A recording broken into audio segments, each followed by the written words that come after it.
Josh Gordon on Sunday is expected to play in his first NFL game since 2014. Ron Schwain, Associated Press. It's no secret that Josh Gordon has a history of drug and alcohol use.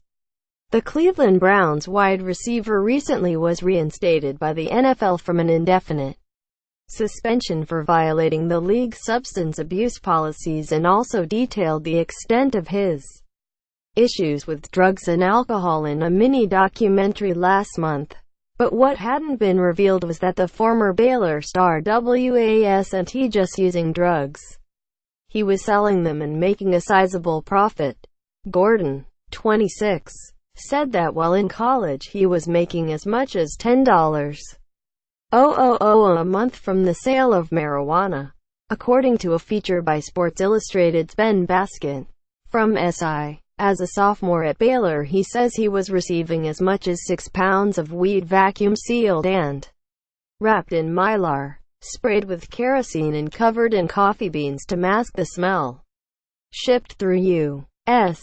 mail every week from a dealer back home.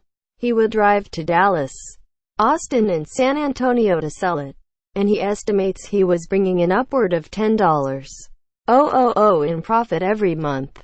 He was arrested for possession in fall 2010 and 1 year later was indefinitely suspended for failing a school drug test. Gordon, who Sunday is expected to play in his first NFL game since 2014, said he began selling marijuana while in high school as a means to support his family. He told Baskin that his drug use began in middle school, first with marijuana in 7th grade and then Xanax in 8th grade.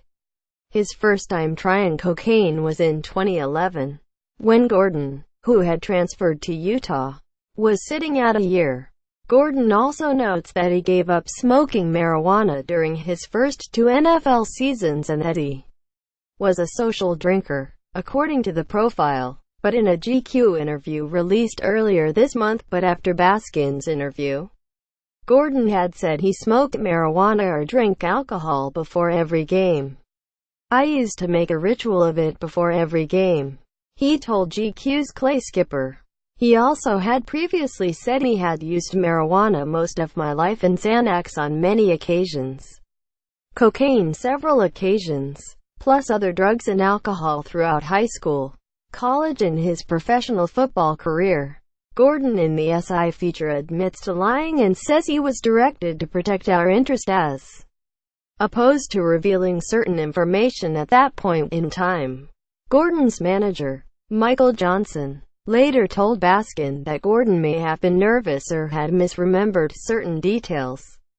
Johnson also admits in the SI interview that they were parceling out Gordon's story for profit. "We got other projects we're doing," said Johnson, who is on probation for his role in a recruiting scandal at North Carolina. "I can't give you his whole life story when you're not even guaranteeing me the cover of Sports Illustrated, because, first off, we are not getting paid for this."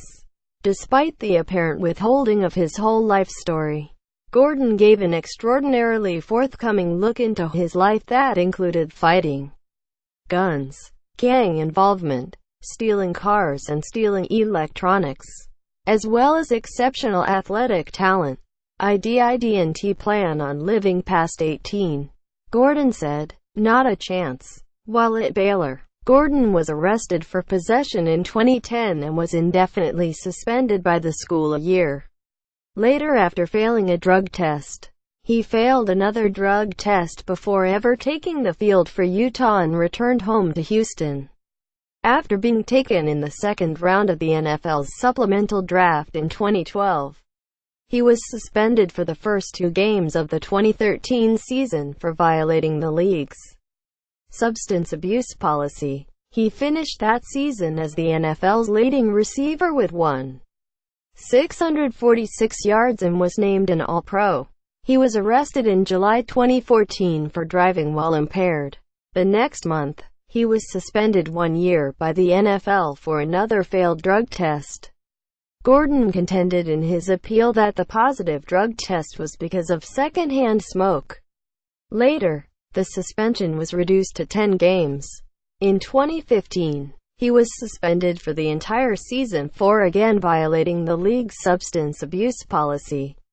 Gordon was reinstated ahead of the 2016 season but was issued a 4-game ban to start the season. He never made it onto the field, instead entering rehab. He was reinstated for the 2017 season November 1. Browns coach Hugh Jackson said Monday that he has big plans for Gordon in his first game back. "I plan for him to play and play as much as he can handle," Jackson told reporters. Read more on the NFL. How Brandon Cooks has made the Patriots' offense more explosive. Eli Manning is benched, and Ben McAdoo's destruction of the New York Giants is near complete. Redskins get custom cleats for Thursday's Cowboys game as part of NFL charity initiative. He's knocking it out of the park. Aaron Rodgers could return to practice this week. 5 moves you should make to your fantasy football roster entering Week 13.